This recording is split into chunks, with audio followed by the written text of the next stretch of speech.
content of this video is all about half guard, and everything we've done so far has been done from half guard.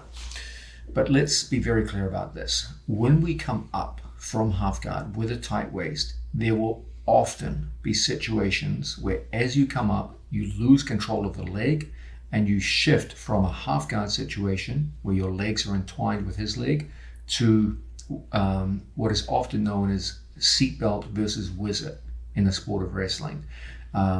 We can't use that terminology because in jiu-jitsu a seatbelt refers to a completely different hold. In wrestling they call this a seatbelt, so we call this a tight waist because in jiu-jitsu this usually refers to a seatbelt. Okay, so let's refer to this as a tight waist, where I have a tight grip on my training partner's waist like so, and he has the whizzer in place here. Okay, so if we were in a half guard situation,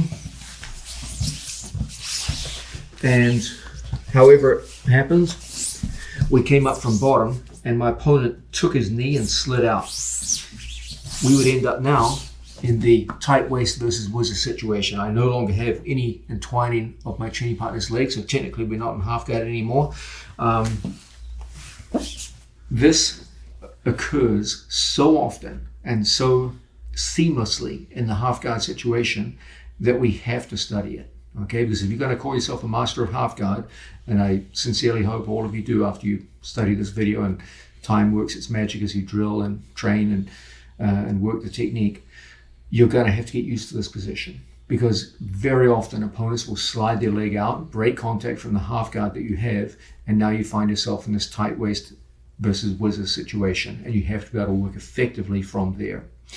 How effective you are is basically determined by how much you know about the use of a whizzer and the use of the seatbelt or tight waist grip. Let's start right now looking at what makes a whizzer effective. Because if you know what makes a whizzer effective and what makes a whizzer ineffective, you can really dominate this situation. We're going to come closer to the camera. You'll be on my right side. And we'll look at one of the first important distinctions we have to make. The first and arguably the most important distinction is between what we'll call a front whizzer, where the hand is here in front of my armpit at the chest, versus a back whizzer, where his hand is behind my armpit and shoulder.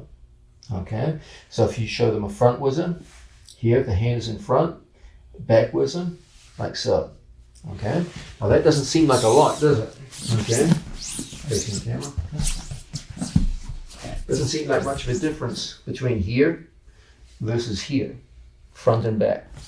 But that difference is huge in this situation, and it will determine exactly what your behavior is anytime you have a tight waist on your opponent. Let's go further into this. If we have an opponent here and he has the front whizzer in place, that forms a very tight connection, a connection which he can use against me by bringing his hips in front and going into various forms of throws like Uchimata, Harai Goshi, etc., etc. Okay, he can do this, and it would be suicide for me to try and step around behind him, because the tightness of the whizzer prevents me getting past his hips. And now as I try to get behind him, I'm loading myself onto his hips. When he goes to throw me now, I'm going to fly.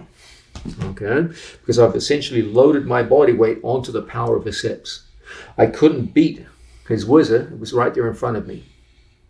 So when I see he's got that tight whizzer back from here, we want to spend most of our time stepping across in front of people here. Okay, we also want to spend most of our time when they lock in making sure this shoulder goes back, so that I can step behind my opponent and start to take them in backwards directions down towards the mat.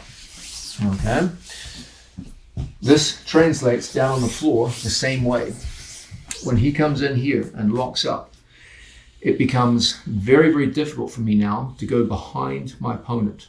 Okay, so I'm better served under these circumstances taking them in forwards directions. We'll come back to this very soon, but I'm better off under these circumstances bringing them in directions like this than I am trying to go behind them. It's just the connection of the whizzer is just too strong here. But if I ever feel that my opponent's whizzer goes from in front to behind, it suddenly becomes very, very easy for us to beat our opponent's whizzer and move around behind them. Okay? So our general rule of thumb is this. A front whizzer, I never try to go behind them. I'm loading myself onto their hips. I'm going to get thrown. I'm much better off stepping in front, bringing them to their back, or taking them in a backwards direction like so, and putting them down. Okay? If, on the other hand, my opponent has a back whizzer, the hand is behind me, then there's no good reason under these circumstances why I shouldn't go behind them and start using that slip to the back as my primary method of attack. So the first thing I ask myself whenever someone has a whizzer, is it a front whizzer or a back whizzer? If it's front, we generally look to take people in a backwards direction. If, on the other hand, it's a back whizzer, we generally look to shrug and go around behind people. The tightness of the whizzer connection will determine my response. A front whizzer is inherently tighter, so I want to use that tightness against them. If it's looser, the back whizzer, then there's no reason why we can't slip her all the way around it, and then from here start placing our training partner down towards the mat. Okay, so that's our first big consideration. Is this a front whizzer? Is it a back whizzer? How we behave is determined by the answer to this question. The more it's here in front of us, the more likely we are to step aggressively across in front of people and act in ways like so. The more it's a back whizzer, the more likely we're going to walk across the other side and slip behind an opponent. Okay, so it's our first big question. Is this a front whizzer or a back whizzer? And how we act will be determined by what we observe with that. Second big question, hip height. If we're in here and our hips are roughly the same height, it's hard for any one of us to be dominant. In fact, as he goes to put more and more whizzer pressure on me here, I can feel like, man, he might be dominant here. But if I could get to a situation where I can get my hips significantly higher than his, when he goes to apply his whizzer, it's worthless. But I, on the other hand, can easily take him out of position. Okay? So hip height is a big deal. When we work on the floor, if I have the tight waist, I can't be naive and just get hip height in this kind of way, where now he puts whizzer pressure on me and throws me easily to the ground. Okay? Can't be naive like that. If we're going to build to height, it's got to be done in the right way, turning my hips in on him. So when I come up to a standing position, it takes away all the bite of his whizzer. With my hips higher than his, he tries to whizzer me, even with a full front whizzer. Go, go, go, go, go. Oh, there's no way. Okay? So hip height is a big deal with regards to whizzer. So the first two big questions we've got, is this a front whizzer? Is it a back whizzer? Second big question, are my hips lower than his or higher than his? Next big question, are my hips in front or behind? If we're here working tight waist versus whizzer, one thing I want to consistently get into the habit of is taking my hips in front by driving my knee across. If I lock with my knees in front, you can easily put someone down to the mat. If I get my knee across in front and build height, I can easily get over my training partner's head and down into a pin. Okay? If my opponent's knee comes across in front of mine, it would be suicide for me now to try and come up and reach for the head. It would be suicide for me to try and lock the waist. Any whizzer pressure will put me down immediately. So you see how hips in front or hips behind has a big impact. We'll face the wall now. Hips behind is interesting. Face the wall on this side of my body. Facing the wall. So from here, if I step behind my opponent here, I'm in a position where I can be thrown. Okay? Particularly when I come up with what we call stepping over a whizzer. I try to step over the top. Now a simple hip pressure will put me straight down to the floor. So when we go behind our opponent's hips, we can't go over the top.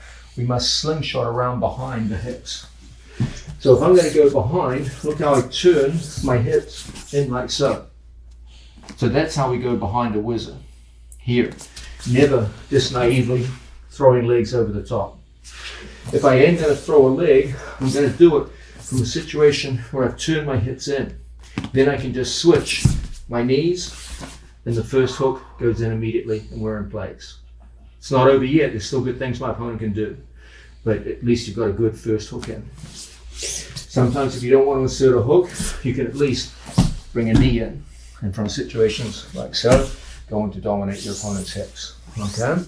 So, once again, from a situation like so, we're jousting with our front knee, looking to get it aggressively across so that we can pull someone around the corner, so that we can go over the top of our training partner's head, etc. Okay? You can go to a pinch headlock from here. There's all kinds of good things you can do because you've won with the knee position in front. If I'm going to use my knees behind my opponent, we turn the hips in. Okay, he goes to throw me with the whizzer, very difficult. And it's pretty easy for us now just to take our body and start to move our knees around behind and go into good position. Okay, so what are our main considerations with regards to the whizzer? First, the most important thing for you to understand, whenever you have a tight waist versus a whizzer, the only thing between you and your opponent's back is this. So your first question, is this a front whizzer with the hand in front of you or a back whizzer with the hand lazily behind you? If you ever see a back whizzer, there's no reason why you can't go around behind someone, whether you're down on the mat or whether you're standing. Okay. If on the other hand, it's a front whizzer, then the connection is too strong for you to get behind your opponent. So you want to start thinking about putting them down.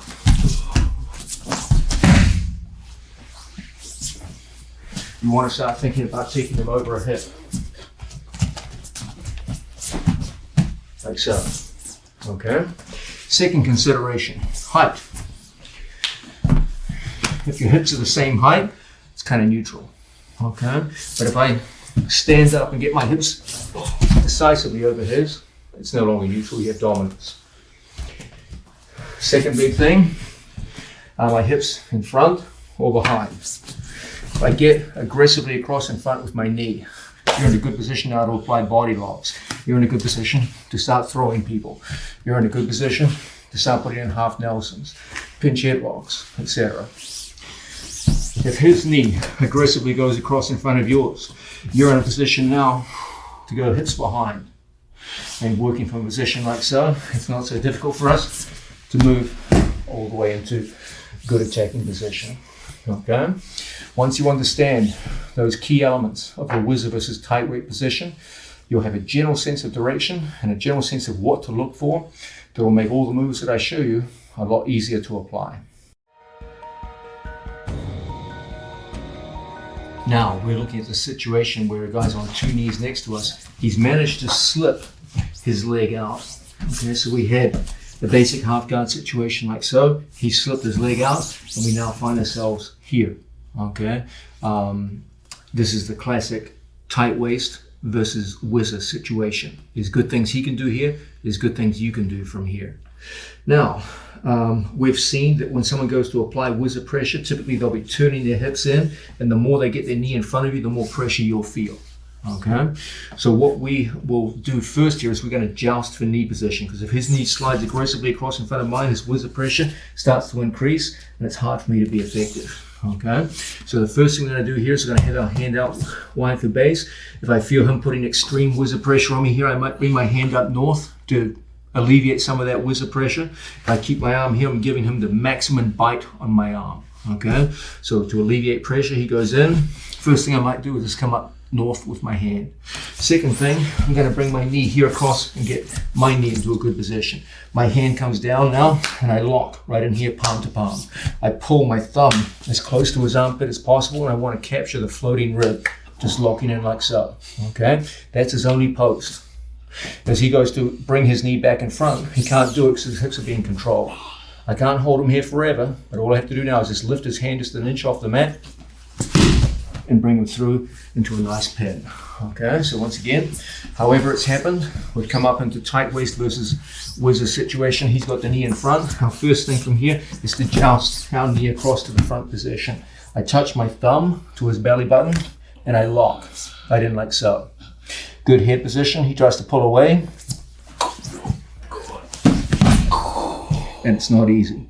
We go into a nice tight pin and you're cross side. Okay, very simple and very effective way of working. Natural question to ask.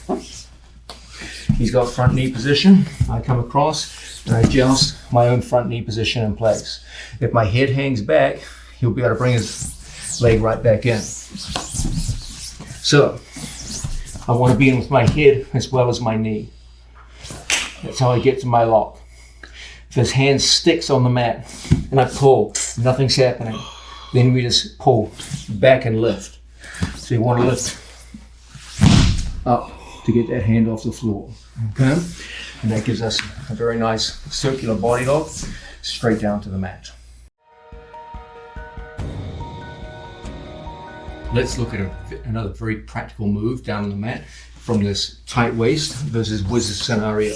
Right here, aggressively brought my knee in front of my opponent. I've gone for my body lock, but for whatever reason, I can't get that damn hand off the mat. Whenever I see that, I just reach across to the elbow here. So I unlock and I take the elbow. Now I just pull the elbow across my body, and from here, as soon as the elbow goes across, I just slide my knee straight on through, and we go into a nice half hip throw down on the mat. And from here, we go into our training partner's head, and we end up with a nice pin. Ukigoshi is basically a half hip throw. Instead of bringing your hips all the way across, like you're throwing the standing position that you learned on your first day in jiu-jitsu, you just bring half of your hip across. So here we are, we're jousting the position, his knee's in front. Okay, I take my knee and I joust the front position. I try for the body lock, can't get to it, so I come up here to the elbow. Now, I pull the elbow across. Now he has no base of support.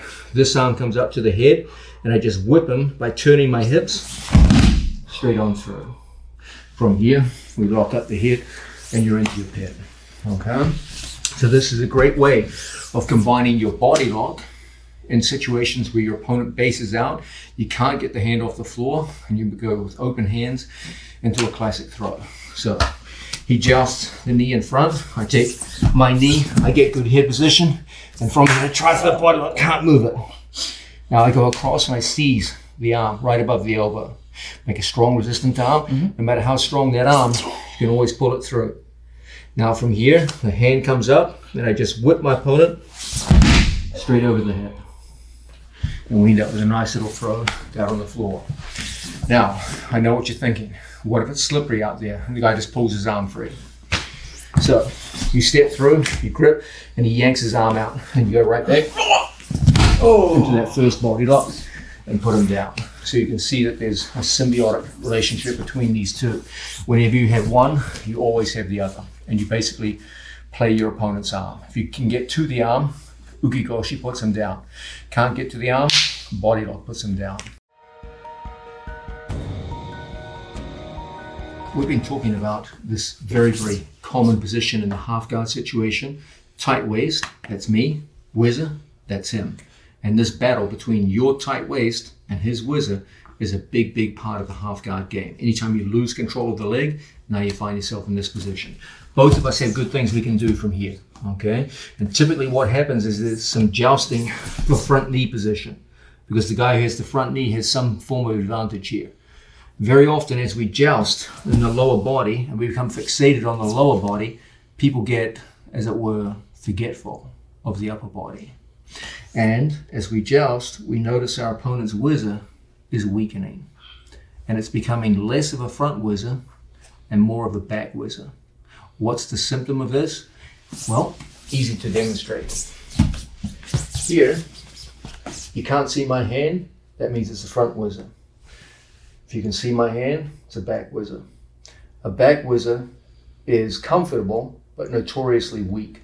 And if my opponent locks his hands around my waist and walks around behind me, my whizzer just evaporates like ice cream in the sun. And as a result, the back becomes exposed. So as we joust with our knees, I'm always mindful of my opponent's whizzer, always. Is it front or is it back? A lot of people don't notice. And as a result, a lot of very good attacking opportunities get wasted. So here we are, we're jousting. We're fighting for front knee. And I notice, he's getting forgetful of that whizzer. So now I go in and lock it. When he tries to get it back, I'm too tight to him now. It's too late. If I got sloppy, the hand came back in, okay, now I've got to go back to jousting with the knee. I've got to start pulling him around. Okay, presumably this leg will be off the floor by now. Now, I notice that hand is dropped behind me. So I lock and I get my hips in. He tries to bring it back into a front whizzer. Nope, it's gone, too late. Now I just walk to the other side. And it's very easy now to get to our favorite positions.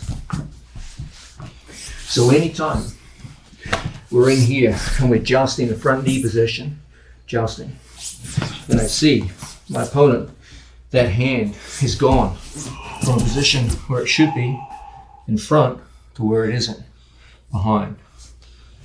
I lock. And now we're in fine attacking position. Guys, you have to be mindful of this opportunity. Doesn't matter whether we're down on the mat or standing. Same thing. If I ever see that whizzer get loose, and there's no reason why I can't move behind them and walk to the far side. The only thing between you and your opponent's back when you have a tight waist or a body lock is his whizzer. If you ever see it go from a strong front position to a weakened back position, walk around behind him. Don't try to walk around when it's a strong front position. You'll walk right onto Uchimata, get thrown. Okay, but if I weaken it first, then there's no reason why I can't start walking to the far side. Doesn't matter whether we're standing or down on the ground. So as we joust down here on the floor, and I see he's getting forgetful, we just come around to the other side. Walking to the far side against the back whizzer is one of the best ways to win in this situation. Now we're looking at this idea of working from tight waist versus whizzer situation, which often occurs out of half guard. So anytime we're working here in half guard and we come up to our knees and for whatever reason the knee slips out, now we're tight waist versus whizzer. Okay, he's got the whizzer, I've got the tight waist. From here he can put increasing amounts of pressure on me, usually by bringing the opposite leg up, and we have to support ourselves on our post hand and work from this situation. Okay. Now, one excellent way for us to work is to take ourselves and joust for the front knee position. Then I put my leg up on this side. I'm head to head with my training partner, and I put my hand right here on my training partner's head. Now my right knee comes down towards the mat. My head comes over his shoulder. Don't get crazy here and start reaching like so. He spins and hits a duck under. You can go around and take your back. Okay. That can be pretty embarrassing because you're in a good position. That's not what you want. That's not the outcome you're looking for. So as I take my knee across in front and I put my outside leg up, look how I post on my training partner's head, but I don't reach naively and give him an easy duck under on the far side. I just post. Now, as my head comes up just far enough over the shoulder, I get a great opportunity to put my right knee down, lock it just like so. So I switch knees. I was left knee down, now I'm right knee down. Now from this position, I don't push into him, make strong base. I take him where he has no base, forwards. So now I hit a full rotation. I snake my arm over that shoulder and rotate him forward right into that half Nelson pin. When he tries to elbow escape, his head is controlled. So there's no really easy escapes out of this. And as a result, you're in a good position to strangle, switch to guillotines, or just flat out pin him and step into the mount, whatever you feel like. Okay. So once again, however it's happened, we've gotten to tight waist versus whizzer, and we're jousting for front knee position. From here, I managed to get my knee across in front.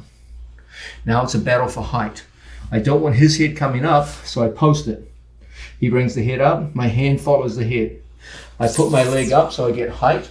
I don't go crazy and reach up high and have him duck around and go around behind me. I move just enough, boom, to capture the head. It's a very short motion. So, in front knee situation, if I post, then I go around the corner just enough to capture my training partner's head. As I do that, I switch my knees. He can put his arm out for base, it means nothing now. I walk him where he has no base. Straight forward and put him over the top. Now as he tries to hit his elbow escapes, it's tough because the head is controlled. If the head could move, he could elbow escape quite easily. But when the head's caught up in that half Nelson, it's very, very difficult. And very easy for us now just to walk forward and put some pressure on. It's hard for him to hit his escapes now. And very easy for us to step forward into the mount, etc. Okay? That's a very realistic and practical way to use the half Nelson out of this position and get into your pins. Now, we're working out of the tight waist versus whizzer situation, very common out of half guard. One position that you guys are going to have to get very strong at if you're going to call yourselves masters of half guard. Now, we've been talking a lot about this jousting of the knee and how I'm constantly looking to get my knee in front of him and he's constantly looking to get his knee in front of me. And the more he gets that knee in front, the more power his whizzer has to return me to the mat. Okay, a natural question, I'm sure many of you have been asking this. What if you're on the losing end of that battle? Okay, you tried your best to get your knee in front, you failed, he got his knee in front, what do I do now? Okay, here's one really good response. From here, when I see I have front knee position and my opponent aggressively takes front knee position, I just go straight through and I take an outside scoop grip. What's an outside scoop grip? That's where I, instead of scooping from the inside, I scoop here from the outside and I just lock in. Okay? If you're getting fancy, you can even lock your hands here if you want. Okay? There's not a huge advantage to that, but some people like to work with locked hands. I just lock in like so. The more he applies his whizzer now, the more he gets rolled through. So it puts kind of a limit as he puts that leg up and goes to work. I catch in. All I do is I just put my head underneath his stomach. And then from this position, I just take my whole body and rotate through. I immediately take my hand and put it there on his thigh. And I just drive straight forward. Keep up. And I just put elbow pressure forward. As he tries to get up and away from here, his legs are crossed. The only way he can get up is by turning away from me. And that's suicide. As he goes to turn up and away, boom, we're in perfect position to put him down and take his back. Okay, so it's a great way to work on someone who's got a very strong whizzer and has a good sense of jousting his knee to front position, putting you under heavy pressure. Just roll him through. Okay, so once again, we're in here. He's got a maximum bite, working hard with his whizzer, and we just roll him straight on through. Okay, for him to get up from here is going to be hell. You just pressure forward, knees off the mat, and he's got a great pin. Now, I know what you're thinking. What if the guy has got quick reactions, posts his hand on the floor? So he comes across aggressively with the knee. We roll through, his hand goes down to the mat. Don't be intimidated by this, okay? Just take your legs and just slingshot right back up and walk across to the far side and you'll find yourself in good attacking position, okay? So anytime we're in here and my opponent gets the front knee position, look how even if my knees are far behind his, we just scoop, send them through. If the guy posts, you're in the perfect position now, just to come right on back and walk across to the other side. Okay? So, that's a nice way to use the outside scoop when you lose the battle for front knee position.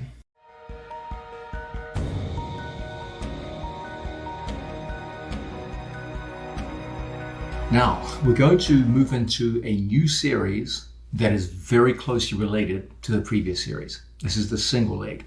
You may recall from earlier in the video, I said on several occasions, one of the beauties of half guard bottom position is that at any given time, if you have an underhook on your opponent's arm, you are halfway to a single leg takedown at any given time. So that's one of the great advantages of working from half guard with an underhook. At any given time, you're halfway to a single leg. You don't have to do that much work. Let's start by looking at the crucial differences between holding a single leg versus holding the far waist as we did for the previous series. There's no other way to say this, guys. Understanding the difference between holding single leg versus tight waist doesn't look like much of a difference to the eyes. But when you're down on the mat wrestling someone who knows what they're doing, it is an enormously important difference. I can't tell you how many times I've seen talented athletes lose scoring opportunities because they didn't understand the difference between the two. So let's firstly revisit tight waist. Okay, so from half guard.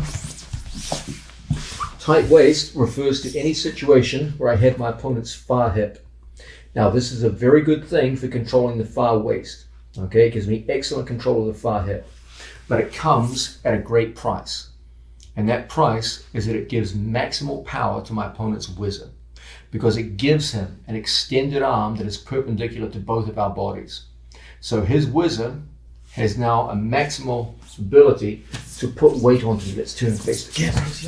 So if I'm down on a shoulder here, like so, and I want to get up from this position with my left arm in this position, strong, it's very, very difficult for me to get up. Okay, and so typically what happens is when people feel this pressure, they start by rolling people through because it's so damn difficult just to get up from here. Okay, as I said, this is great for the purposes of controlling the far hip. It gives great rotation, for example. Very, very good for this. But it comes at this heavy price that when I want to get off my back, it's really difficult, because I'm literally fighting against 100% of his whizzer. Now, do you guys remember that when it came time to understand the whizzer and how it goes to apply pressure, we saw that we give our opponent's whizzer maximum grip and bite on our arm when it goes out perpendicular to our body. But the whizzer becomes much weaker when we either go up or down. And as my elbow gets closer to my body, either in a downwards direction or in an upwards direction, the whizzer becomes weaker and weaker. That's the key insight. When I go from tight waist to single leg, his whizzer operates at less than half of the power and weight that it did previously. And as a result, it's a lot easier for you to get up off your back. Okay, so let's have a look at this. Facing me. If I'm here, hooked in, and I try to get up onto my knees, strong whizzer, I feel like I'm fighting the weight of the world. Very difficult. But what if instead I took my arm and I went here, where the buttocks meet the hamstring with my wrist? Do you see what happens? My elbow goes much closer to my own body. Here, my elbow is extended far from the body, and my opponent's whizzer goes right into my exposed armpit, and I feel all of his weight. But if I just take my arm down here and lock in, now when he goes to whizzer me, it's really easy just to get up to my knees. And when he goes to whizzer me from here, I barely feel it. If I went up to his waist and he whizzes me, oh man, I feel it immediately. When I come down here, even if he takes his knee off the floor, I can easily withstand it. Okay, it just takes away so much of the pressure. So here's my tip to you. If you want to get up off your ass to your knees from half guard bottom, don't grab around the waist. Grab the single leg. Where you grab the single leg is important. Stand facing this wall.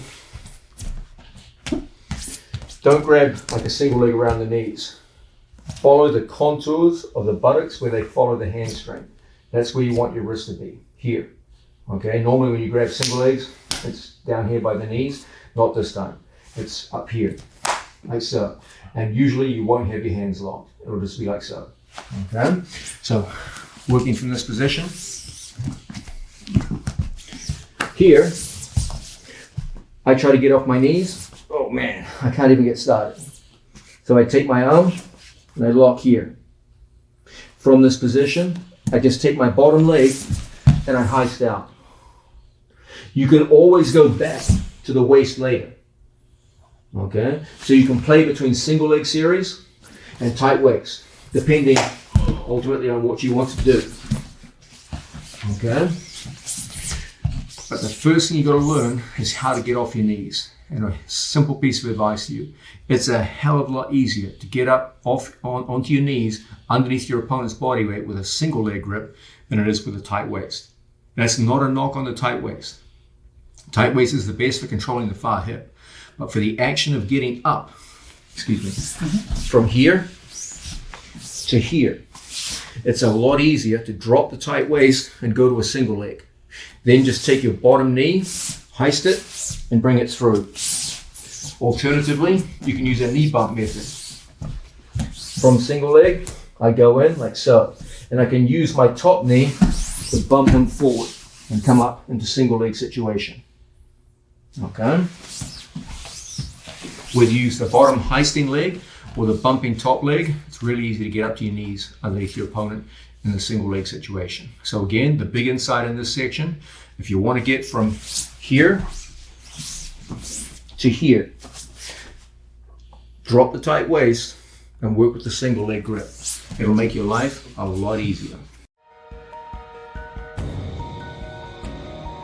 I want you guys to get really good at coming up from half guard bottom into a single leg.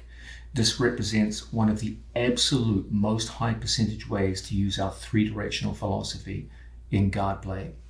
You guys understand that there's basically three options from guard position. You can submit your opponent, you can sweep your opponent, or you can come up from bottom position. Coming up from bottom position, as I said earlier, is probably the most underutilized aspect of guard play in modern jiu-jitsu and needs to be exploited a lot more. Doing so will make your guard a lot more realistic in modern grappling and give you much better applications into mixed martial arts, self-defense, etc., etc. It's a very, very important developing part of the game. The single leg from half guard represents one of the absolute best methods of coming up from bottom position and securing takedowns on the feet and putting the guy down. You got to know a little bit about single legs to make progress here. So let's start off with a situation where someone's standing over me and we're into a classic single leg situation, leg back. Now, from here, first things first, what I don't want to do is to stay in front of my opponent and get extended. As his legs start walking back and away from me, back and away, that's where you get into positions like so. We have no mechanical advantage and it's very hard to recover from on someone who knows what they're doing. Okay, so what should we be looking to do? What's the ideal? The ideal is to get behind my opponent. Okay, as he sprawls those legs back, from here, I'm in front of him, I'm feeling all of that weight. Okay, but if I take my shoulder and get it behind my opponent and go to a position where we end up backside, you'll see what has to happen. My knee has to be behind my opponent's leg for this to occur. Okay, as he goes to sprawl back now, my knee functions as a blocker. And this gives us opportunities to get behind an opponent and work from positions like so. Now, presumably he'll have a whizzer with one arm. And from these situations, as we go down towards the mat, we'll end up in situations like so. And this is where we want to go to work. Okay? Now, working from this position, start in that position, facing this way. He's got a whizzer, like so, and we should have our shoulder behind him. Okay? There's many ways to finish from here. But all things considered, one of the very best methods involves situations where I control my training partner's leg and use a slight sliding motion to expose my training partner's heel so we can start to lift his foot up to our hip and shelf it just like so. When he goes to pull his leg free, it's shockingly difficult.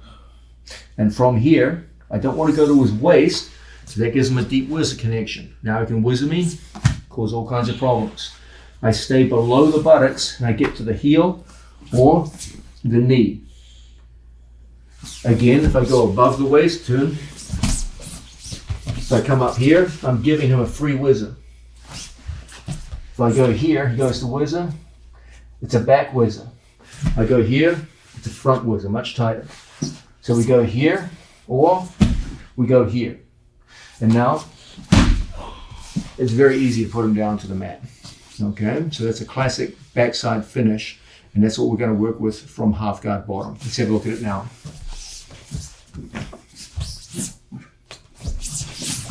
So, from a situation where we work in here, you can see this is going to translate directly into that backside finish.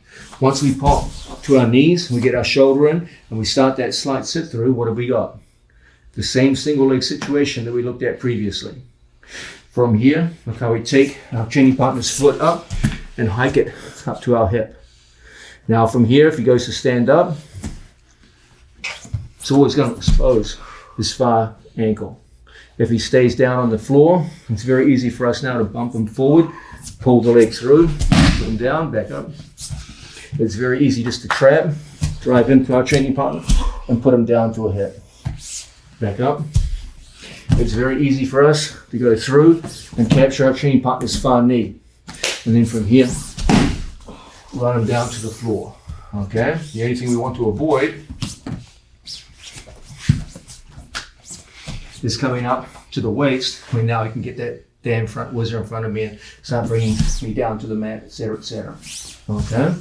So once again, we start off half guard situation. I go from tight waist to single leg. Because I wisely chose single leg, that's easy for me to get up. Now, look how I get my shoulder behind his hamstring. If you can see my shoulder comes from, if you can see my shoulder, he puts whizzer pressure on, I feel his whizzer. So our whole thing is to get our shoulder in behind. He goes to whizzer, and it automatically becomes a back whizzer. Now from here I hold, and I start that action of exposing his ankle. And as a result, it's very easy to get it shelved up. When he goes to pull away, it's very, very difficult, and an easy drive into the legs. Okay? Facing the opposite way.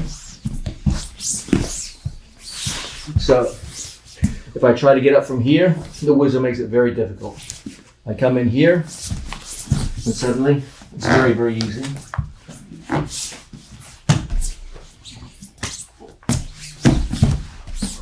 And we get a clean sweep down to the mat. In this way, you can see there's a direct relationship between the single leg as it's practiced from standing position and single leg from half guard. All that's required is that transition from the waist to the single leg. As he tries to sprawl, you can still get up easily underneath him. From here, the whole thing is to get to that shelf position. Walk around. Here it is, his right foot on my right hip, left foot on left hip. He goes to pull away.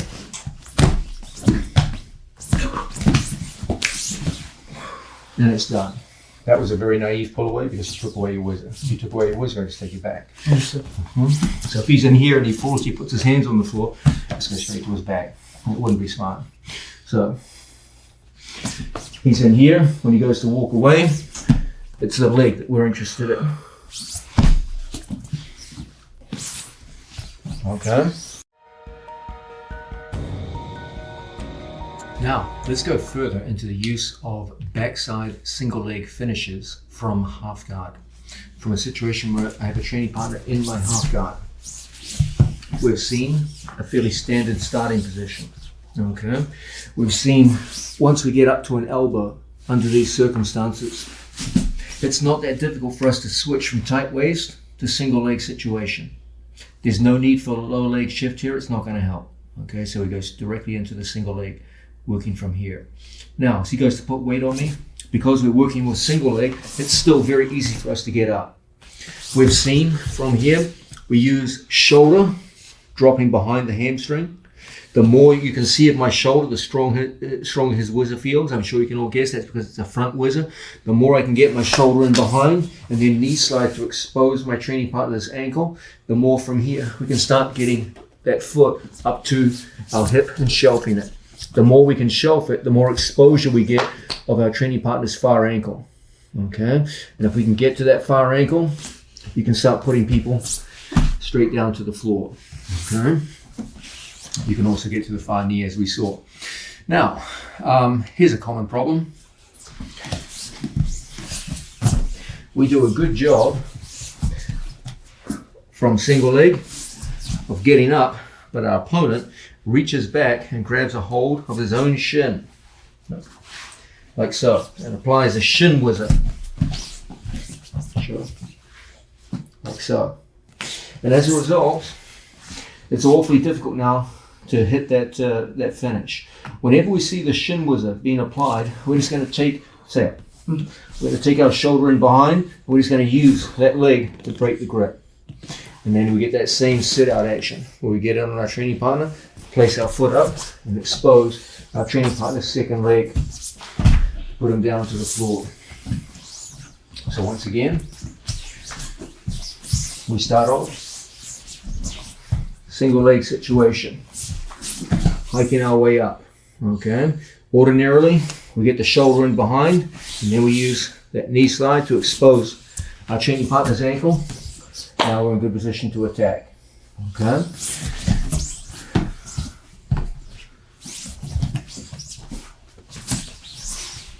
From that same situation, we come up and our training partner reaches down and gets a hold of his own shin. We want to do the same kind of thing. There'll be a little more resistance now. So we have to use our leg to turn, then expose our training partner's heel. And then from here, put him down to a hip. The general rule that we employ from here, single leg in place, is to hike our opponent's weight forward onto the hands. If his weight is going down and away, it's hard for me to get up to the single leg. So what I want is to use my single leg to hike his weight forward. So his weight goes up onto his hands. And that's what makes it easy to get up. Okay? Now what he wants to do is square up to me. But it's hard because I still have the ankle trapped. So what do you think he's going to want to do? He's going to want to knee slide out. Okay? So that's another common problem you're going to finish when you go into these backside finishes. Single leg, we come up. I would love to get into that position where I trap my training partner's heel, but he's doing a good job of starting that action of knee sliding. When we see that, you roll your opponent through. So as you lose the knee, you take the outside scoop that we saw earlier in the video and send them through. So here we are, single leg. I pop up. I'm trying to get to my training partner's leg. I see his knee coming out. We catch and send them through with the roll. So these are two common problems that we associate with single leg finishes from half guard. First problem, I come up, he goes shin whizzer. When we see that, look how we use that sliding concept. We use that sliding ankle to go in and expose our training partner's heel. Second big problem,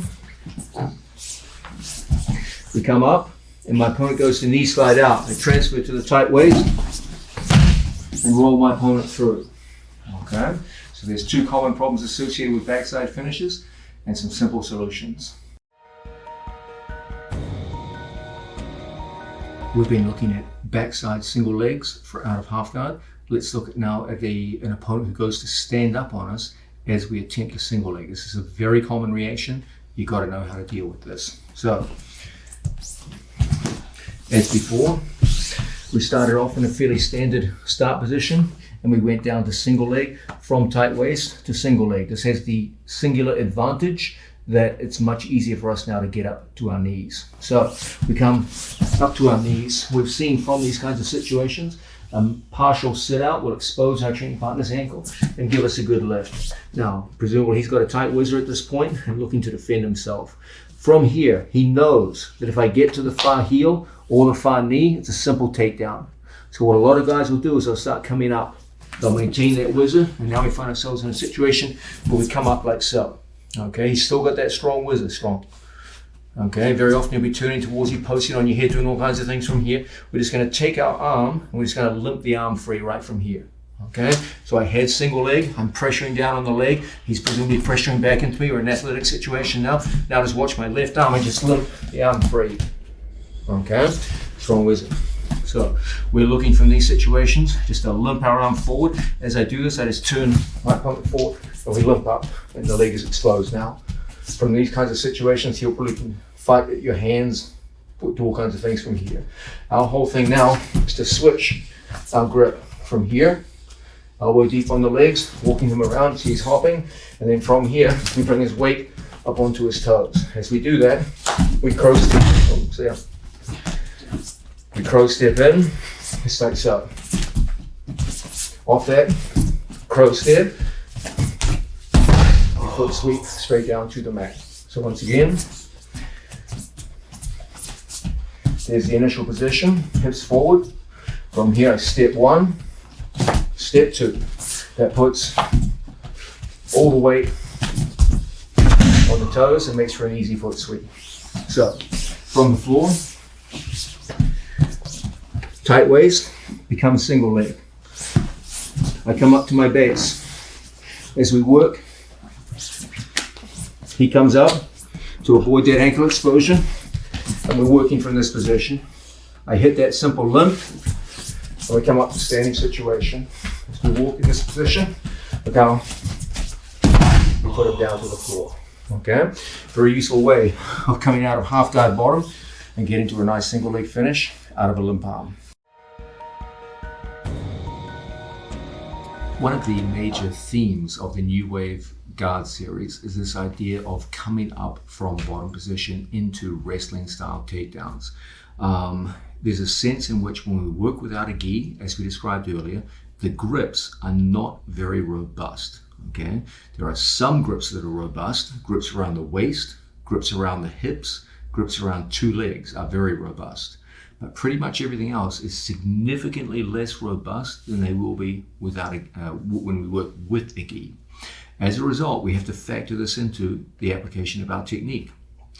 What we typically find is that we can initiate sweeps, no gi, the same way we do with the gi, but we tend to lose a hold of many of our standard forms of no gi grips in the midst of the application of the sweep.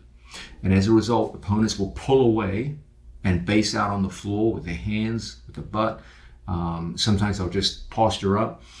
And it's up to you as the bottom player to now come up and get to much more rigorous forms of grip to your opponent's hips, waist, and legs, and complete the jiu-jitsu sweep with a wrestling style takedown. This pattern of two-stage reversals, where it begins with a jiu-jitsu sweep, there's an off-balancing action that breaks our opponent's balance and stance, and then from there you finish with a wrestling style takedown, usually double legs, waist locks, going behind your opponent, etc., etc. This is the typical pattern of no-gi sweeps and reversals. There's a critical physical skill that you must develop in order to maximize your effectiveness with this. And this is the idea of a forward heist. Normally when we talk about heisting in jiu-jitsu, we talk about variations of hip heist, where we have a post hand behind us, we have a foot based out here in front of us, and I have a bottom leg. So I have a top leg and a bottom leg, and the bottom leg heists either to a knee or up to a foot, and we come up to standing position. Okay? Now, what is a forward heist? That's where we're in front of a training partner, and I cannot move forward as long as my 2 feet are in front of me. It's literally impossible. Okay? But if I take 1 foot and lower the leg, so now I can lean further forward. Here, you can see that I cannot lean much further forward than the knee line. But when I bring 1 foot here, I can lean much further forward. But still, I can't stand up. I can't stand up until I sweep my leg behind me. Okay? As long as I have 2 feet in front of me, I can't come up and forward. But if I switch my stance to here, now it's very easy for us to come up and forward and presumably up off the floor and into takedowns. So this body movement of forward hoisting carries us forward from a seated position up to a standing position going forwards. And it's critical for your success as a developing athlete to be able to go from guard position up into your opponent's legs, and from there come up into takedowns. So if we have a training partner in front of us, we've been looking at the idea that when someone is in front of us, working in front here, I can't just come forward in these positions, but rather if I sweep a leg in behind me, now it's very easy for me to come up into my opponent's legs. We'll be looking at the situation from half guard, and we'll see that from situations where I have gotten around my training partner's waist and I'm propped up here, I can take my arm and lock around my training partner's leg, and as he goes to stand up and pull away from me, even if he puts weight on me, spooling into me, you're going to see that if I take my leg around behind me, I'm able to come up off the floor and into situations where I can go into my various forms of takedown, control my training partner's hips, etc. Okay? And what we need to do to develop as athletes is this ability to go from seated positions to situations where we sit like so. And from this posture, it's very easy for us to come up and into takedowns. So if we had a guy on 2 knees in front of us in a fairly upright posture, then from here, it would be a simple thing to bring those legs in and put them down. And we should be able to do similar things when people back away from our half guard. We're locked in like so. He's postured up. As I see him backing away from half guard, we're around his waist, his leg comes out, and then from here, I should be able to come up into my training partner's legs and on the attack. Okay? This simple body movement is a critical part of the new school of sweeping in jiu-jitsu, in which most sweeps under combat conditions are typically done in 2 distinct phases. An initial phase where a fairly conventional jiu-jitsu sweep is used, but acknowledging that when we work without a gi, it's very likely that a strong resisting opponent will break away from the various grips that we're trying to control them with, and we will have to convert to a grip that won't break, which typically is a grip around both legs, locked grips below the hips, body locks from the front, and body locks from the back. These are much more robust grips without the gi. Standard forms of grip at wrists are easy for someone to peel away and break away from. A collar tie won't last long. Okay, it'll be there for a short period of time. Okay, most forms of grip up here, easy for them to pommel inside and break grips. So the grips in no-gi to the extremities of the body tend to be very transitory, very easy to break and move around, as opposed to working with a gi where you can take a cross collar grip, which is going to be very, very robust. Cuff grips, which are very, very robust. Okay, but the only truly robust grips when we work without a gi are those where our hands lock. Okay, or you have both control of both legs.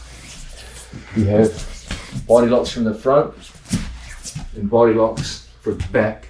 Those are going to be very robust grips. Okay, so the general pattern is that we will start with grips which are not particularly robust in a no-gi setting. Initiate with a sweep that off balances an opponent, gets them out of balance and breaks their stance, but doesn't put them down. And as they stagger and recover, that's when we're lunging in to get a hold of the hips, waist, or both legs and put them down. And that's what's going to score you at the higher levels of competition in modern no-gi jiu-jitsu. As much as possible, you want to ingrain this form of thinking into your guard play, whether it be from open guard or from half guard. If you honestly appraise the work of most champions in jiu-jitsu, in a no-gi setting, you will see that the sweeps have a very different quality to them overall than they do in the world of gi training. They tend to be a little messier. They tend to start with fairly conventional jiu-jitsu movements, which create this breaking and balance in posture, and then a quick transition to two legs, the waist, and either getting behind an opponent or driving them down from the front and switching and getting the reversal. The big theme that we're trying to give you guys is that when you work from half guard bottom, coming up into a single leg is one of the absolute most successful methods of reversing and putting an opponent down in all of jiu-jitsu. This is a time-honored technique that's worked for a long time for a lot of people, both gi and no gi. It's even seen regularly in the sport of mixed martial arts. It's a very, very safe, mechanical way of taking a dangerous athletic opponent, coming up from bottom half guard and putting them down using the great advantage of half guard, which is close body connection. Of all the various guards out there, nothing offers more close body connection than half guard. So in this sense, you're almost in on a single leg every time you start off in half guard. All you got to do is get up. Now, the theme that I'm trying to push on you is that essentially there's two ways to get up. You can either turn into your opponent onto two knees and work for your single leg from there, or you can face your opponent square on from a seated position. And from there, come up using a movement which we're calling a knee heist. A knee heist takes me from a seated situation to one where my feet are in front of me. It's physically impossible for me to come forward and complete a single leg, to one where I sweep my knee behind me, and this enables me to effortlessly come up and into a single leg situation on my knees. Okay, so the method we looked at so far involved from situations where we bumped our opponent forward, turning into him and coming up to our knees, and from there into single legs. Now we're looking at a situation where someone's in front of us. We take a foot to the outside, and then we sweep that outside foot around behind us, and we just come up into the single leg and up off the floor and follow them to the takedown. It's natural for you to ask which one is better. In fact, you can't really give any kind of answer to that.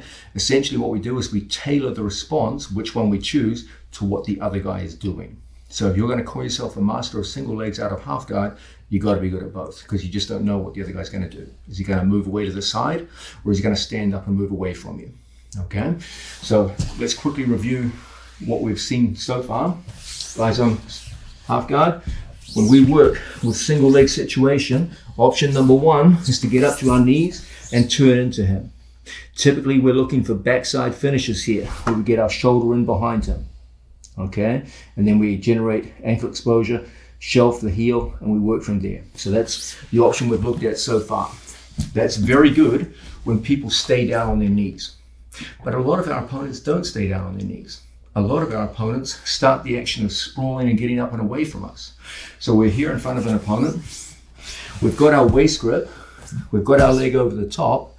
But then we find he starts posturing up and moving backwards on his knees. And we take our hand and we lock here around his leg, just like so.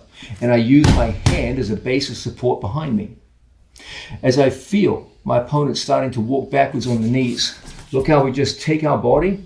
My left foot is now behind me, and all I do is I just push forward up into him, so that now I have a hand here around his legs. Now, from his perspective, this is not good. This is not a good situation for him to be in. It's very easy for me to put my ear on that far hip and go across my training partner and hit a simple cutback, where I just pull my training partner's knee across in front of me and put him straight down. So that's the penalty for my opponent. If he doesn't react to what I'm doing, one of the simplest takedowns in all of grappling is a simple cutback, where you just use the ear pressure on the front hip and pull his knee through. Okay, so I'm going to demonstrate a cutback a couple of times, because it's less likely to work in competition, because people just won't stay there. They'll stand up on you. Okay, but if the guy doesn't stand up, you just hit him with this all day. Okay, so here we are. We're in front of our training partner, and I've got this fairly standard starting position. Guys, can you see there's one important difference from the other starting position we had? Previously, I was on my elbow. and I had my single leg in here, and I got up on my elbow. Okay? This time, I come up here. Okay? Now we're just going to have Nick Ortiz put his back to the camera so you can see an important detail with the legs. Guys, don't hook over with this leg. It's going to feel awfully awkward when you try to get up. Okay? It's going to screw everything up. So, this is your start position. You have an outside hook, but you have no inside hook. That's very important. Okay? Now, from the start position, I just take my hand and I lock here. I take my foot to the outside and I go into that knee heisting position. If my opponent isn't a smart guy, doesn't understand what's happening here, it's pretty easy for me now just to heist up to my knees. I get my ear across to the far side, and from this situation, it's pretty easy to put my knee up on this side, and no matter how strong he tries to sprawl and do all those things that people do, he'll never do it.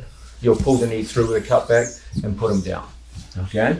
So the smart thing for him to do is to get off his knees. Otherwise, he's just too compromised. It's too much of an advantage for me, and the cutback's just an easy move to finish on people. It's just the push of my head and the pull on the leg and his knees on the floor. It's like shooting ducks in a barrel. Okay, so from his perspective, he's got to stand up and get away. Sometimes there's some pushing on the shoulders, guys trying to stuff the head, doing all kinds of things. Okay, so be prepared for some hurly-burly when you get up from this. It's not going to be easy on a good athlete. Okay, so here we are. Starting position. As I feel my opponent shuffling back on his knees. Again, if he doesn't shuffle back on the knees, there's no reason why I can't just come straight up and start putting my opponent down from here. Okay? So it's in his best interest to go back and up. So here we are. I've dropped my hand from here to here. Move around. I've taken my leg. Move around. I've taken my leg from here to here. That's very important. I want two free legs. I don't want this, and I certainly don't want this. I won't be able to get up. Okay? So I started in this position. I went to single leg. I popped on my hand. I come up, and I put the leg in behind me. Now as I start driving forward, he goes to stand up on me. So I put this leg up first, and I come up into my training partner. You're in the perfect position now to go in and attack. Okay? So once again, guys, you can't come up with a lack of body contact. There's the single leg situation. I take my body in front, my head is in front of my hips. If my head is behind my hips, there's no way I'm going to get up. So your whole thing initially is to push the head forward. That's why this hand behind you is important. Now I put my leg in behind me. As he goes to stand, we come up underneath our training partner. And we're in perfect position now to come up and put him down with whatever finish you like, Yashi Harai or what have you. Okay? Now, let's break this down in slow motion. You can start any way you want, waist, but at some point you've got to go to the leg. Turn around. Around. You got to get to here. You got to be able to take your legs back to a position where he's no longer entangled on you. And as a result, my head can be in front of my hips and I start coming up into him. As he comes up off the floor, I want to come up upright. If I stay down here and his legs go back and away, my head goes down to the mat, it's all lost. Okay? So, start position, single leg. Now you're in a position where you can hit the forward heist. From the forward heist, my head is in front of my hips. If my head is behind my hips, I'll never get up.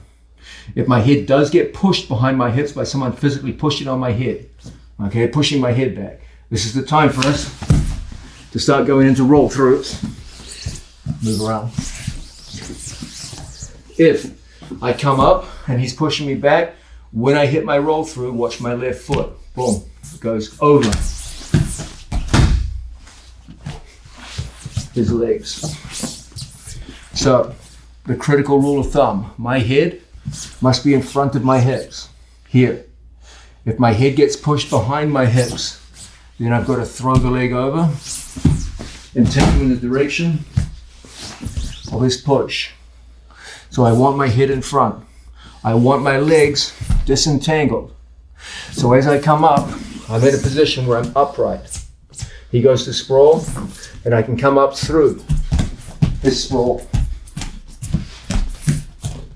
And we're up now into a situation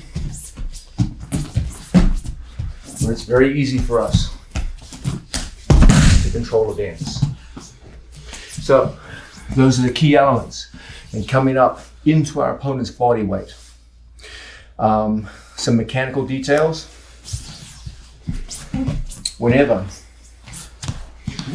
we're underneath someone's body weight, on the knees, legs back, you should test yourself against the sprawl.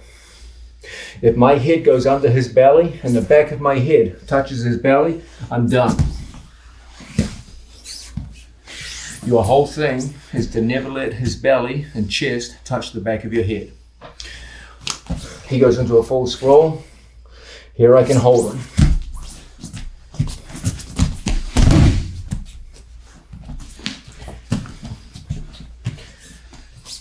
Sprawling.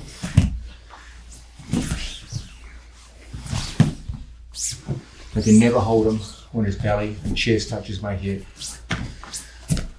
Goes into a full sprawl, go.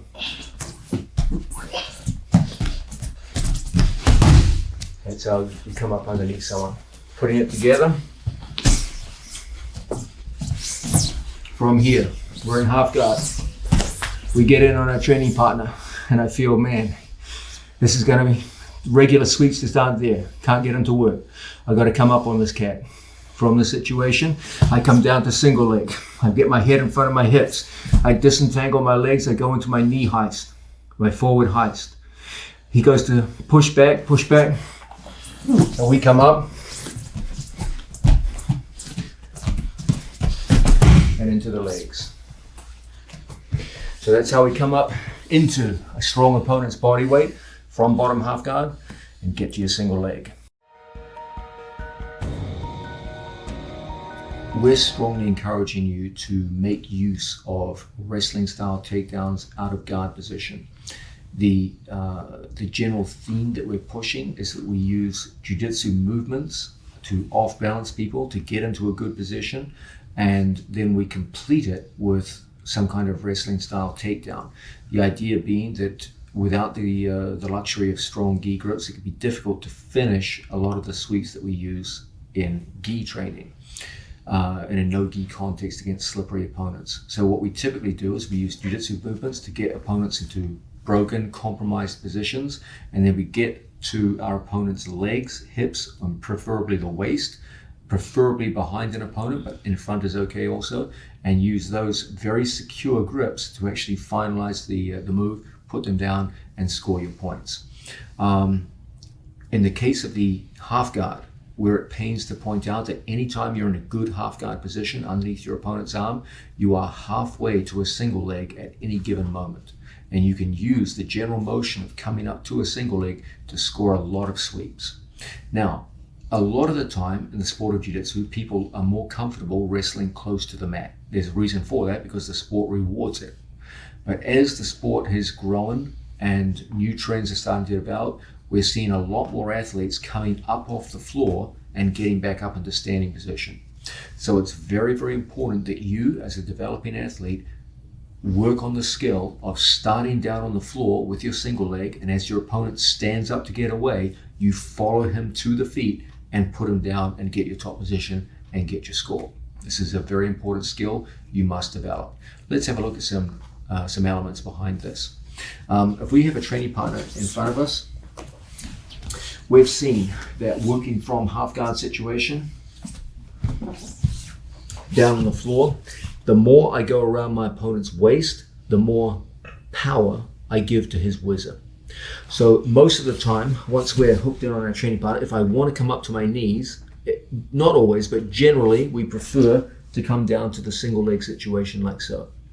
That greatly reduces the weight of my opponent's whizzer. If I take the waist, I can get up. It's not the end of the world. You can get up, but you come on to a very strong whizzer, and very often the takedowns from there are a little tougher to work with. You just feel like you're working against more of your opponent's weight. But if we come in here with our elbow much closer to our body, typically it's a lot easier for us to get up to our knees. Now, when we come up to single legs underneath our opponent, you got two great options. I'll just demonstrate this solo. The big fork in the road, as it were, in terms of options here, are options where I come up and work from two knees, like so, and I hit my single legs from here.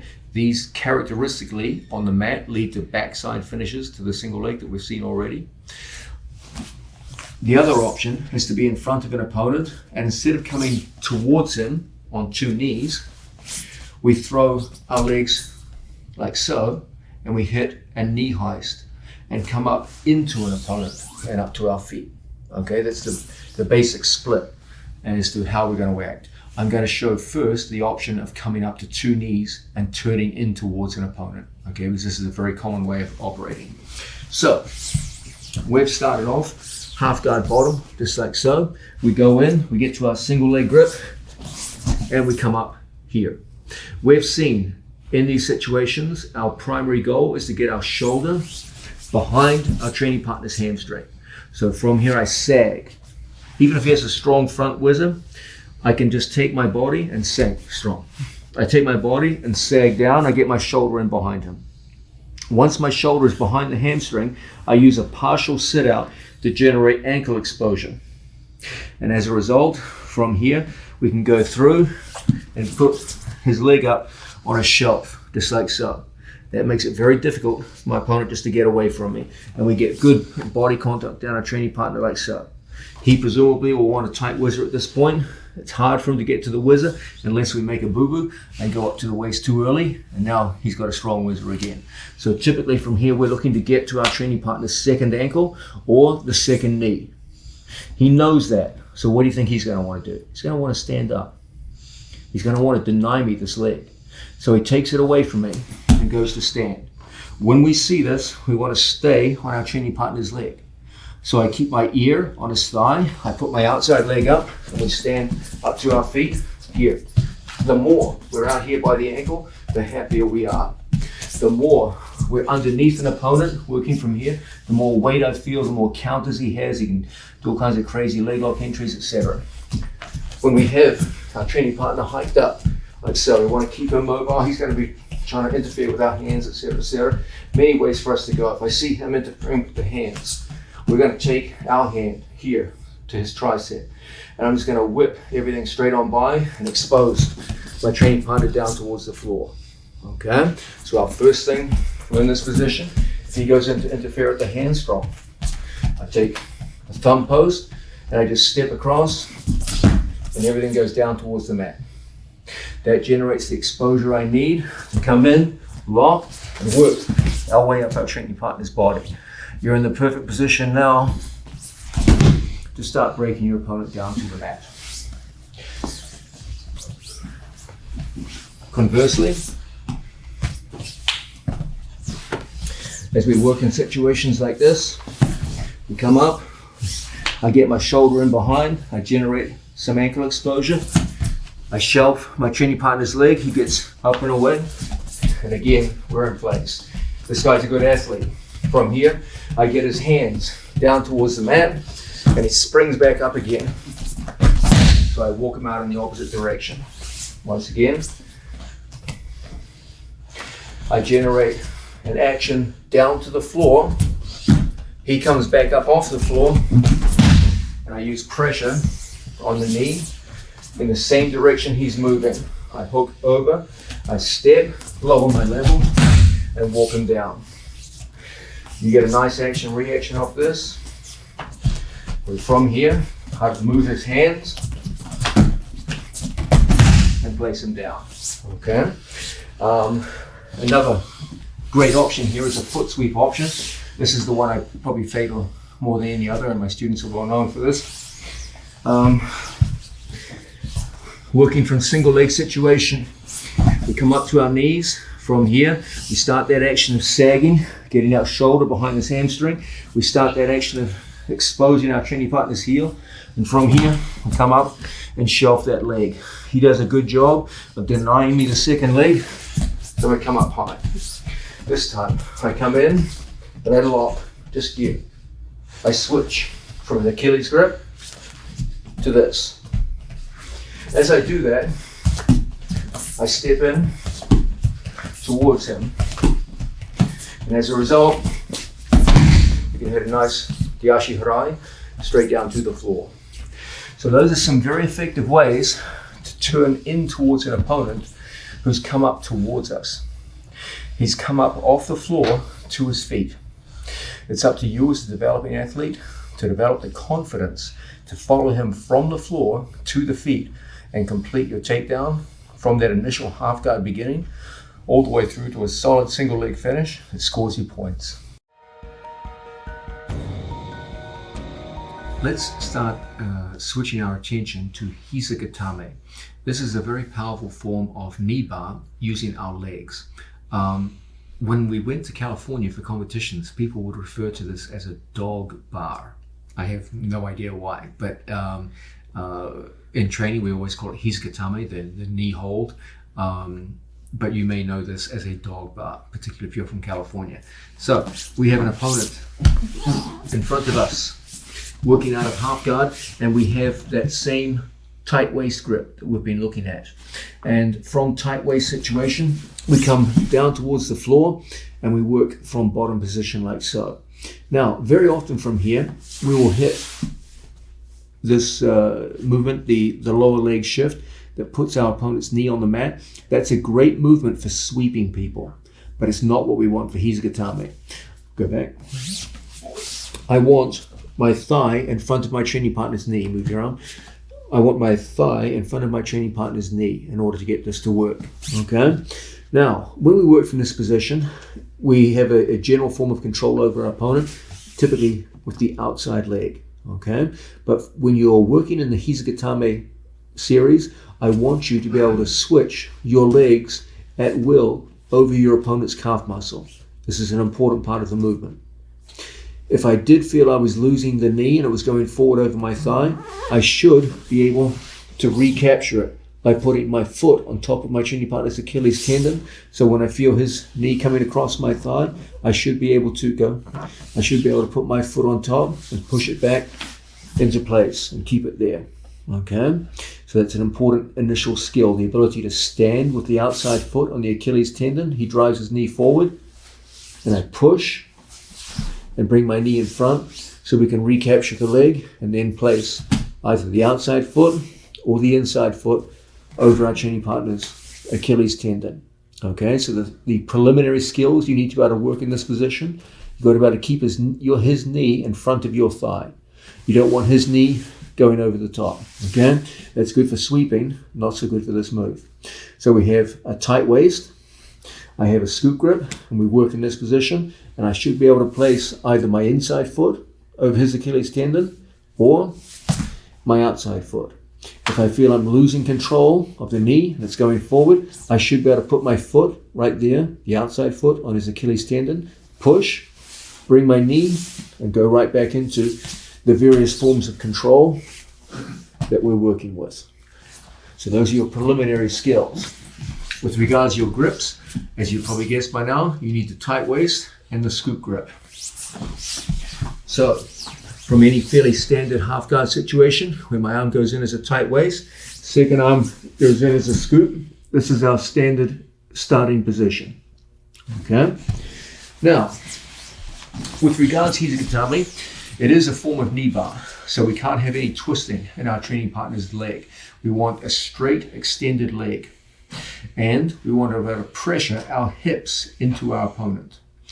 It's very, very important that I be able to match his kneecap to the pockets of my hips. You got two pockets of the hips, left and right. I don't want my opponent's kneecap going right through the middle. Rather, just as we do with an armbar, I want my opponent's kneecap going over the inside bony part of the hip and thigh. Okay, that's where you get maximal braking pressure. So don't keep the kneecap squared right in the middle. Make sure it goes over one of those hip bones. Which one it will be will depend upon whether we're facing up or facing down. So once again, from a starting situation, we're in here and we go through and capture our training partner. Okay, first method we're going to look at involves taking our foot down to the end of the lever. Don't work with your legs up here at the knee. That's the short end of the lever. It's going to be hard to work from there. The first thing we're going to do is stabilize our training partner's hips by locking our hands right there at the hip. Okay? Try to avoid locking just in here. I've seen people have success with this. It can work, but now you sacrifice control of the second hip. You're controlling just one hip. So you get a lot of twist outs. We come through here and control both hips. It's much harder for my opponent to twist left and right. Okay? Now, I go down to the end of the lever by taking my shoelaces to his Achilles tendon. And from this position, we can go to work. Even just with one foot, you can see there's a considerable amount of pressure here. I line up my training partner's kneecap with my hip. I don't put it right in the middle, which can be an uncomfortable experience when you're trying to break someone. Rather, I put the kneecap over the hip, and then from here, we lock up the figure of 4. This captures my training partner's leg in a way where I adjust, find his kneecap right there on the inside of my right hip.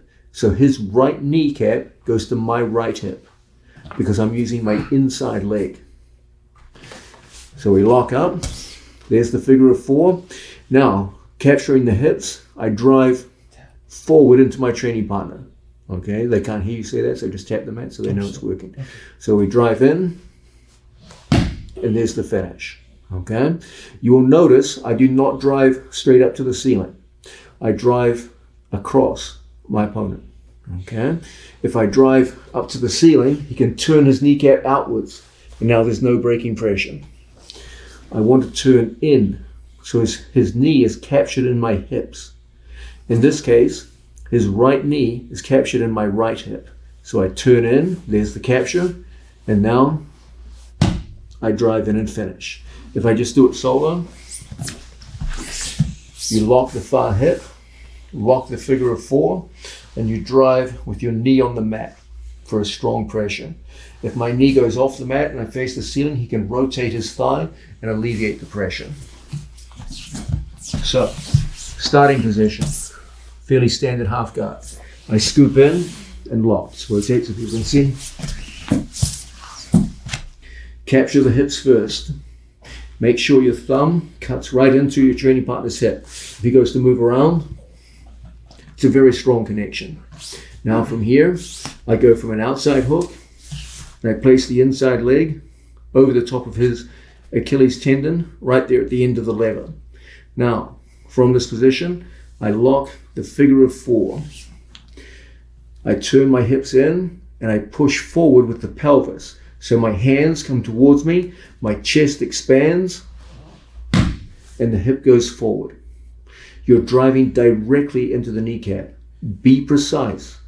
Don't have the knee in the middle, where now he can rotate his knee to his right and there's no braking pressure. Don't let your knees float up off the ground. And now you can rotate the knee very easily. Again, braking pressure is lost. What I want to do is turn forward into my opponent's knee, just like so. Just these scissored legs around his leg, he goes to turn his kneecap. It's difficult. Now we come down to the end and we drive straight forward for the finish. Okay? Now, that was a finish using the inside leg as the primary braking mechanism. You can also do it with the outside leg. I'm going to give you a rule of thumb. This is not a hard and fast rule. When I'm facing up to the ceiling, I like to use my inside leg to enact the brake. When I rotate people over onto their back, I generally prefer the outside leg. Okay, that's not written in stone. Sometimes you can switch back and forth. Sometimes the movements of your opponent will dictate that you have to switch in certain directions. But it's a pretty good general rule. Okay, so working here from bottom position, I have 2 legs inside leg, the right, and outside leg, the left. We typically start outside leg in place like so. I go through, I take the grips and I hike his body up my body. The further down my body, the less successful I am. Okay? A good rule of thumb is that I should have his hips up over my stomach. Okay? That's where I want to operate. That gives me the best access to the end of the lever, the Achilles tendon. Okay? Now, I have his right leg, I'm turned in on it, and my knees are pinched against the outside of his knee. So he goes to rotate his knee, it's pinched in place. Now when I lock up that triangle, it's an easy thing to drive forward and get good pressure. Guys, notice how close my knees are together. The further my knees are apart, the more opportunity for my opponent to turn his knee outwards and kill the braking pressure. I have my opponent's right knee on my right hip, okay, not in the middle. And the best way for us to do that is to pinch our knees together. So I have a knee, my left knee, my outside knee on the back of his knee almost. He goes to turn in, it's quite difficult. I use this leg here to stretch and straighten his leg so that when we do go to locked legs, it's an instant break, okay? As opposed to up here, where with splayed knees, it's very, very hard to get braking pressure. You feel like you put it all, and he just turns his knee and it's gone. So this is my preference. It's like I scissor my knees around his knee. Then my inside leg finds the Achilles tendon and we lock up. The break is across the mat, as opposed to up to the ceiling where he can rotate, turn, and cause all kinds of problems. So again, we always want that pinch effect around our training partner's knee. He goes to point the knee outwards. It's well controlled. Now I come down and straighten the leg out. And there's that break. The only way he can alleviate pressure is to capitulate to his back. When he does so, I stay with the lock. From here, I walk down his body. And from this position, I put it in the opposite hip. I put my left hip onto my training partner's knee now. And from here, he tries to turn his knee outwards. It's very, very difficult. When we're in top position, I splay my knees more. When we were bottom, my knees pinched. When I go top, I walk my knees down. And I switch from one hip to the other with my knees apart for stability. And as a result, you can get a very strong braking pressure very quickly. Do you see, guys, how the nature of the lock changes quite radically based upon whether we're facing up or facing down? When we're facing chest down, we generally prefer a wider knee position, which gives us stability. There's less danger of your opponent rotating the knee. When you're facing up to the ceiling, you generally want more pinched knees together and less of a splayed triangle. As a general rule, not a hard and fast rule, but as a general rule, when we work bottom position, we break his knee over the inside hip, and when we work top position, we generally break it over the outside hip. But this is not written in stone, as I said. So let's have a look at this. Nick will do it with our feet facing the camera so people can see a different angle. Okay, we start with the standard position of half guard here. You'll notice, guys, that we do not perform a lower leg shift. That's good for sweeping, not good for Hisa Gatame. So we pull our training partner on and we get that good lock of our hands. Nick Ortiz wants to walk down my body, but the lock of the hands makes it very difficult. And it's very easy for us now to hike him up our body. Initially, I control with the outside leg. I keep my thigh in front of his knee, and my knees are close together. At some point, I switch from outside control to inside control. And I pinch my knees close together. So when Nick goes to turn out, it's very, very difficult. My knees are facing down towards the floor. Now I lock the figure of four and I drive across the body. He must capitulate to his back to relieve pressure. When he does so, I adjust so it goes from my right hip to his left hip. His kneecap is now on my left hip instead of the right as it was earlier. I walk on my splayed knees down his body and I physically find his kneecap until I can feel it right there in my left hip. I pressure my pelvis forward, and there's our finish. When we were underneath, I had my knees fairly close together, and there was my finish. When we went to top, I walked my knees apart like a full figure four triangle. Then I found his knee right there in my hip, and we drive through for a strong finish. Now, those are the standard methods of working. I'm going to show you some slightly unorthodox, nothing crazy. This is where we use the outside foot for breaking pressure, okay? I'm sure some of you are asking, does it make a big difference if you go outside foot break or inside foot break? I've seen people's legs break with both at championship level. Okay, I've seen people scream tap with both outside and inside foot. So my word is, based on the evidence I've seen, they both work pretty damn well. Let's look now at an outside foot finish. Okay, again with our feet facing the camera. Okay, I currently have an inside foot controlling my opponent. I get my hand locked, that never really changes. I go through and I lock over the top with the outside foot. As Nick Ortiz tries to pull away from me, it's very, very controlling. I don't lock a triangle for this one. I just go foot over foot. And then from here, I drive forward for a very strong finish. Again, Nick finds it difficult to take the pressure here. It's a very strong break. He capitulates to his back. And I stay with the outside foot. I lock the figure of four, and from here, I hike back for a strong finish. Now, from Nick's perspective, I think you'll probably agree with me, Nick, you can't really feel that much difference. They both feel it. They'll snap your leg. Okay, they're both very strong. The main difference I find is outside hook does a better job of preventing your opponent from turning his knee to relieve pressure. Okay, that's about the most you could say. In terms of breaking pressure, as I said, I've seen people get terrible breaks from these in both cases. So in terms of just overall breaking pressure, it's a flip of the coin as to which one you choose. Outside hook does seem to offer slightly better control insofar as your opponent finds it more difficult to turn his knee to relieve pressure.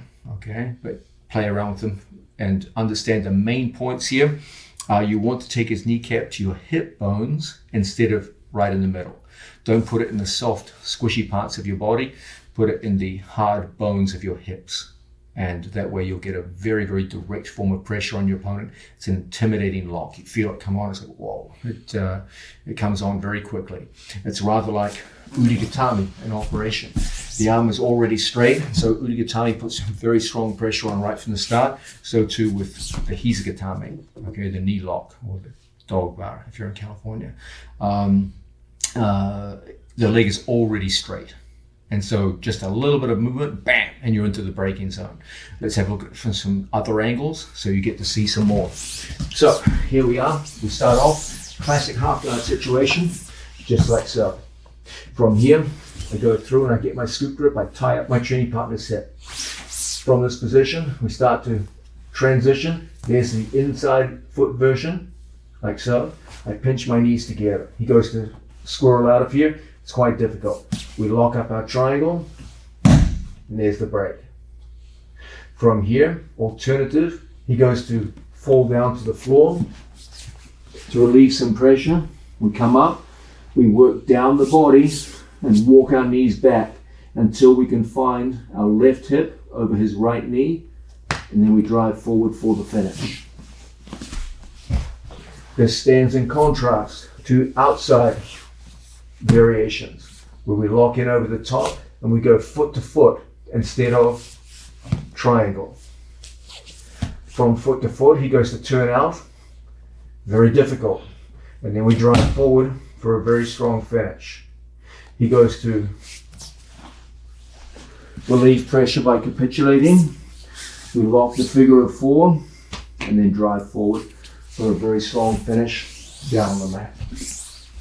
So this is Hisagatame, a very, very powerful way of working from half guard bottom to break your opponent's legs.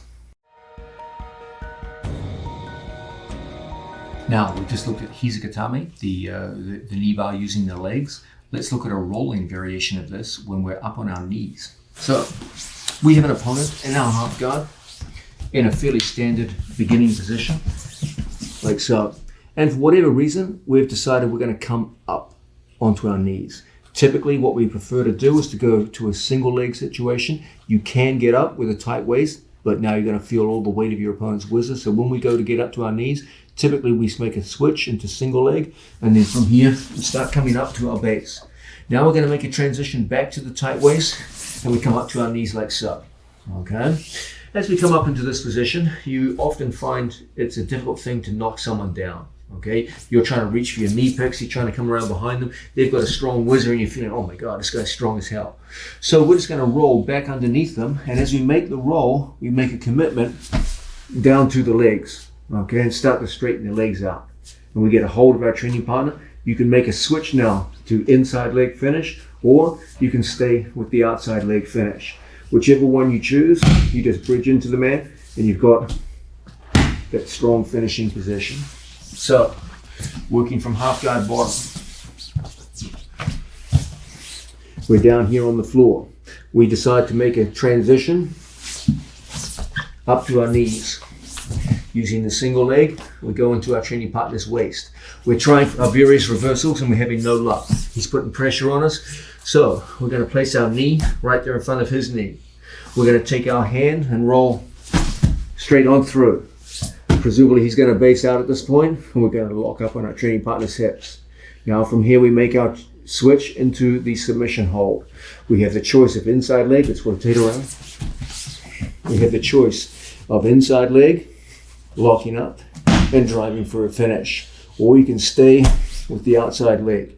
We just go foot over foot and drive forward for a strong finish. Okay? From another angle. Here we are, starting position. I go into single leg and come up. We go back to our training partner's waist. I place my knee in front of their knee, and as a result, we can roll on through. From here, we lock up and we make a choice between working with the outside foot or the inside foot. This is a great way of operating because it disguises very well alongside many of the sweeps that we look at in this video. Your opponent has no idea what's coming next. Are you going to try to sweep them, or are you going to try to submit them?